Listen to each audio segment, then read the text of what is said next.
आपण माने भल भाव जानती श्रद्धा फाउंडेशन एक सामाजिक एवं सांस्कृतिक अनुष्ठान।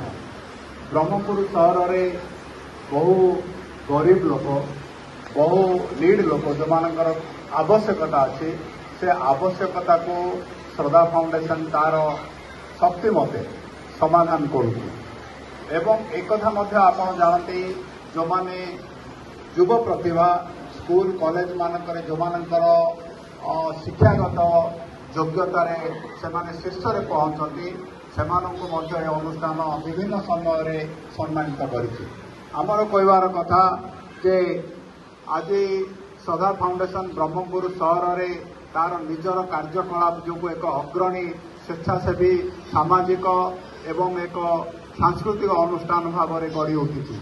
एक कथा आपण मानकर साहाय्य सहयोग एवं आपण मानकर भल पाइबा जो संभव हो पारि एवं व्यक्तिगत स्तर मो पंडा दंपति को धन्यवाद देवी से निजर समय बाहर करी सुख स्वाच्छंद को त्याग करी साधारण लोकंकर गरीब मेहनती वंचित एवं जो माने समाजर प्रगति दूरे रही जो मान को आवश्यकता अच्छी विभिन्न समय विभिन्न कर्णर से साहाय्य कर आज संध्यार जो कुनी कुनी छात्र छात्री मानकर प्रतिभा को सेमाने अन्वेषण करी आज एठारे सेमानकु पुरस्कृत बा सम्मानित करने उद्यम करछंती। मु तेणु सेमानकु साधुवाद जनाउछि। धन्यवाद। जय हिंद। धन्यवाद सर।